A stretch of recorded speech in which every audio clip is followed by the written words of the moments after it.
I think we all heard that sleep is important. The same way exercising is important, eating healthy is important, but it's such a general advice.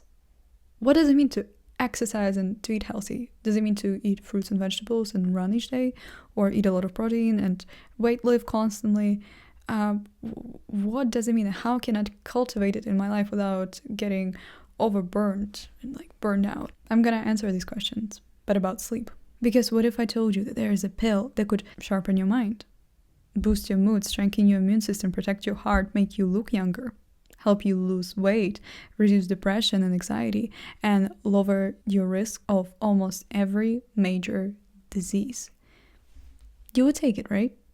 Of course you would take it. I would take it. Everyone on earth would take it.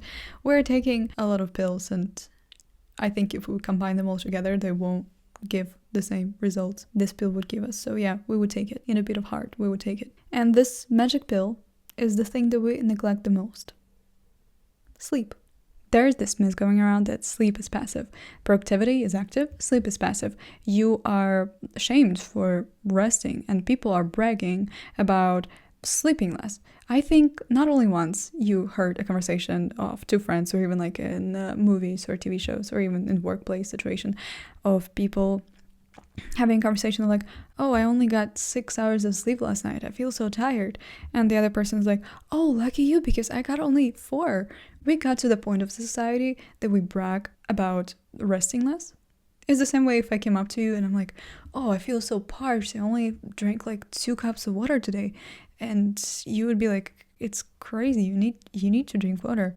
Or if I came up to you and I'm like, oh, I haven't eaten vegetables for months, you would be like, it's crazy, it's kind of like disgusting, you have to, you like, what have you been eating? Or like, oh, I haven't exercised for a year. No, we as a society shamed for that. We are like, oh, did you exercise today?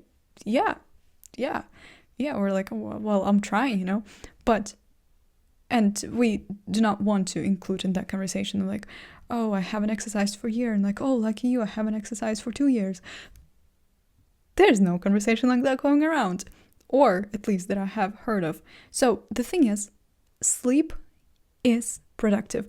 Each hour of sleep you get, each hour of healthy sleep you get, makes your next day more effective. Sleep doesn't take away from your life, it gives you life back. And so because a lot of people have this bias that sleep is unproductive and it's redundant, and that, we can kind of like, I don't know, get used to sleeping only 5 hours a day. I hate to break it to you, but the thing is, sleep existed for as long as Earth has existed, and as long as any live creature has existed. Even animals without complex brain system sleep. Everyone needs sleep. So if you think that you can avoid it, when for hundreds or millions of years while the Earth was here, there was no one who could survive without sleep, and you think that no, I can break the system, I can sleep 4 hours a day, I hate to break it to you, but you cannot. As I said, even animals without complex brain system need to sleep. Every animal, from elephant to ant, they need to sleep. So if sleep was not vital, evolution would get rid of it a long time ago. The same way they got rid of cages and now we live in well-established apartments instead of like cold stones surrounding us. So in this part of this video, I want to shortly explain to you how sleep affects your success and productivity. There is much more in this part of the video, but let's just shortcut it to this. Motivation and success. It helps you to learn better, and it makes your memory better also.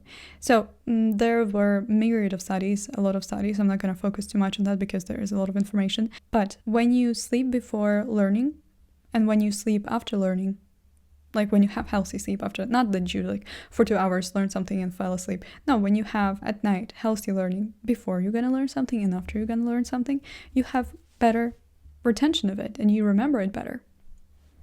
That's, I think, no-brainer, and I think you knew that. That is just, and pulling all-nighters doesn't really help. So if you're gonna pull all-nighter and learn everything, it doesn't really help. It doesn't really retain in your brain. And there have been a lot of studies done about that for people who just studied for like few hours and then went to sleep, and people who pulled all-nighters. The people who pulled all-nighters, they achieved lower scores. Two of the main stages of sleep are REM sleep and NREM sleep. REM sleep is rapid eye movement sleep, where your dreams happen, and not REM sleep is when your deep sleep happens. So deep REM sleep acts like, I don't know, it helps your brain to organize memories. So that's why you're learning better. It strengthens important details, clears out irrelevant noise. So that's why all that I just said about learning fits here. Also, REM sleep helps you to process your emotions. And when you don't sleep enough, you are more likely to cry easier, to snap at people, to feel discouraged more, to feel unmotivated more, because the amygdala becomes 60% more active and the prefrontal cortex loses control. So basically what I'm saying is that emotions take over you.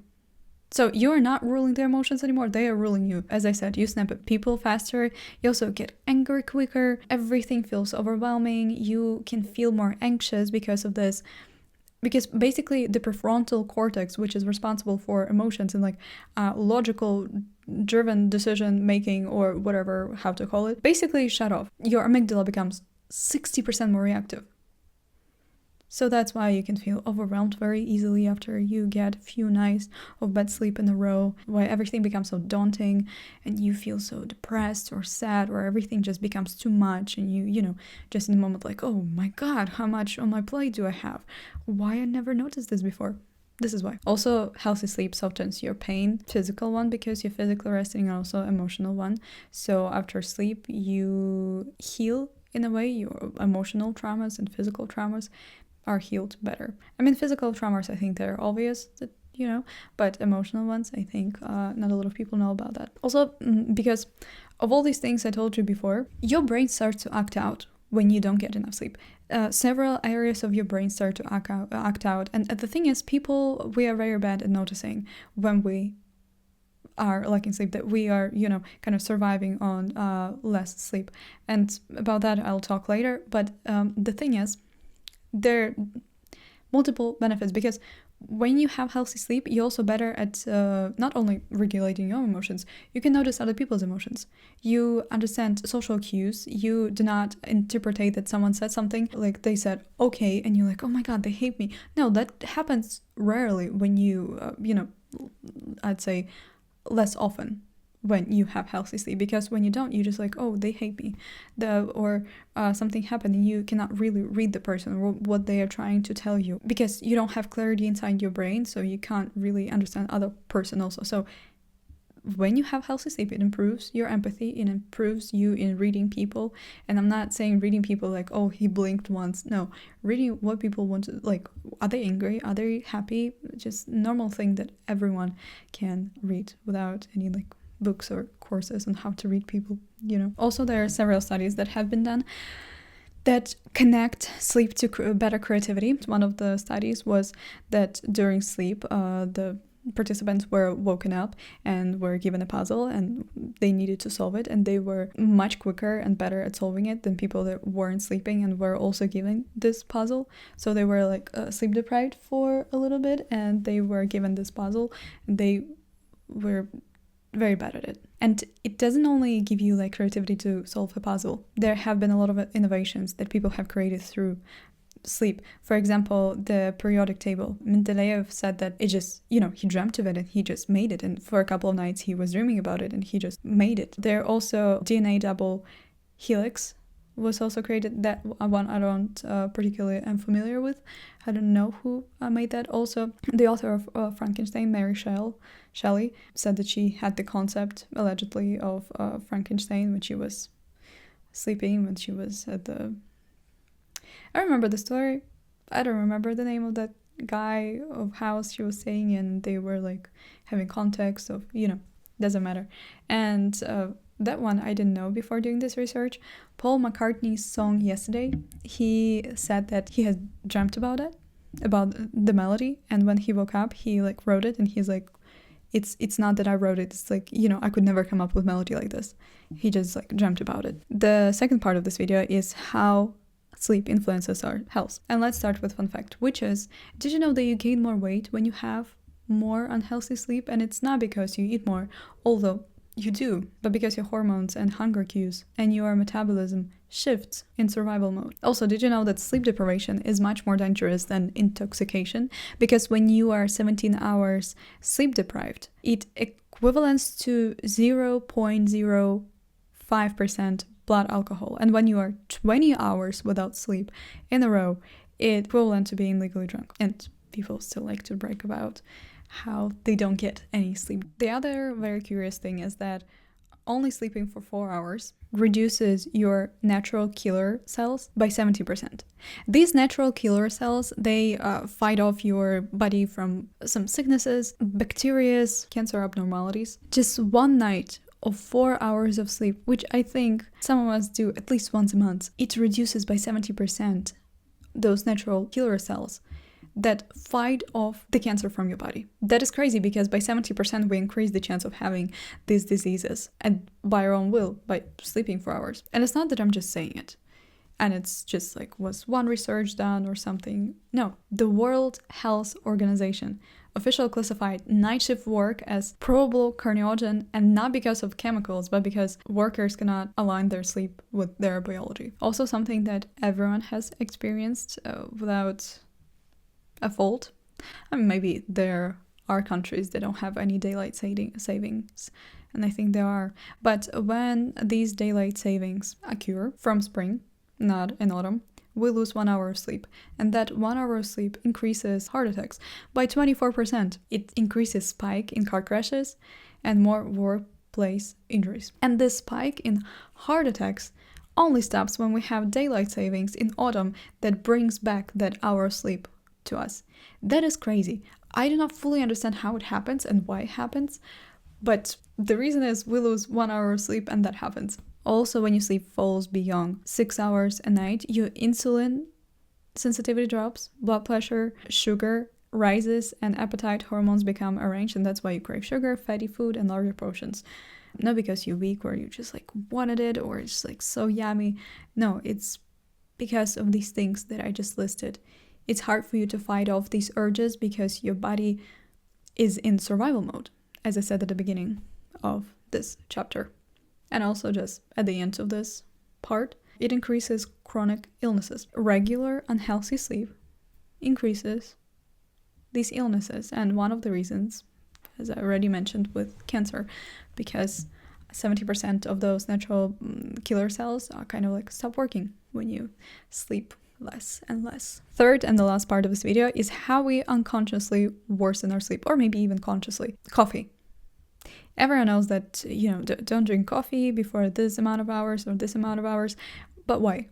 No, I think a lot of people don't even understand how coffee works. I didn't understand how coffee works. I could drink coffee like at 10 p.m. and go to sleep at 11 perfectly. It wouldn't disturb me.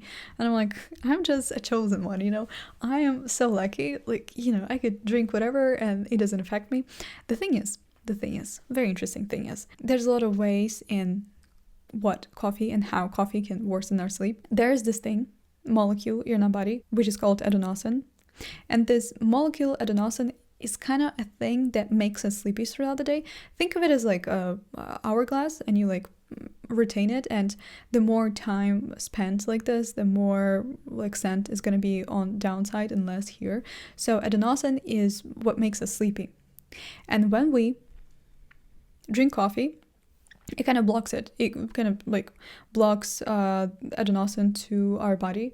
Coffee blocks it, and that's not the way like feel more energized after coffee. We just don't receive adenosine. We do not receive the molecule that makes us feel sleepy. And the thing is, coffee has a half-life. So if you drink coffee at 2 p.m., half of it is still in your system by 8 p.m. And if you drink coffee at 6 p.m., half of it is in your system by midnight. But I ask myself this question, but I can fall asleep easily. How does it doesn't interrupt my sleep? Like I'm sleeping good. Sure, you can fall asleep easily. It interrupts your deep sleep, which is responsible for a lot of things that I mentioned before. And night after night after night, you're going to be doing it. It's going to worsen your sleep, because deep sleep is the most, one of the most important, where we do all the regeneration, where we recover the most, where all our memories kind of getting on the shelf, organized, and so on. And when we don't have that, bad things start to happen, which I have mentioned before also. Sleep is a very important thing, and it's a very fragile thing. Anything can disrupt it. It could be caffeine and alcohol and anxiety and inconsistent sleep schedule. So that's why you have to be very careful with it. Also, other things are, I think you're familiar with it. It's artificial light and screens. It doesn't matter if you have like blue thing built in your screens or something, it doesn't really help. Sleeping less than 6 hours also creates problem. That's how we unconsciously worsen our sleep. I wouldn't say we worsen our sleep by that. I think we just worsen our lives by this, because when you constantly sleep less than 6 hours, no, before I'm gonna say this, there's no such a thing, as I said at the beginning, that we can get used to like 5 hours of sleep or 4 hours of sleep or 6 hours of sleep. There is this information going on that there are some people that it's okay for them to only sleep like 5 hours, like 5 hours or something. But the thing is, it's only 1% of people that have this mutation. You are much more likely to be hit by lightning than to be one of those people. Do you understand what I'm saying? When I was like reading this, when I was listening to this information, I'm like, no, but I can't do that. I want to be that person. And then the author is like, you're much more likely to be hit by lightning. And I'm like, okay, I wasn't hit by lightning, I guess, and I don't want to, so maybe I don't want to take these chances, But it's a very interesting comparison. In a way. The next thing is social jet lag. You know what jet lag is, but social jet lag is that you wake up on the weekend at 1 hour, and on the weekends we just want to relax and just like forget our life. That's why we wake up later and why we stay up later, and that is why it's very important to have consistent sleep schedule, because for our body it's like a jet lag and it fights a lot to kind of keep us okay even with these things, and it's very hard for our sleep. And the last one is eating late in the evening. This is all information I wanted to give you in this video about sleep. I don't want to make it scientific or like boring, all the stuff that you heard before, like you have to do it, you have to do it. Yes, you have to do it. Now I just gave you reasons why you have to do it. I'm not gonna give you how to cultivate it in your life, because stop doing these things that I just said. Like stop eating at night, stop doing the social jet lags, have consistent sleep schedule and all these things, and this is how you cultivate it. So there is no sense for me to tell you all of this, because if you want, you will. I hope you have an amazing night rest today, an amazing sleep, and I'll see you in the next video. And if you like this video, you like these ones, have an amazing day or evening or morning. I'll see you in the next one. Bye!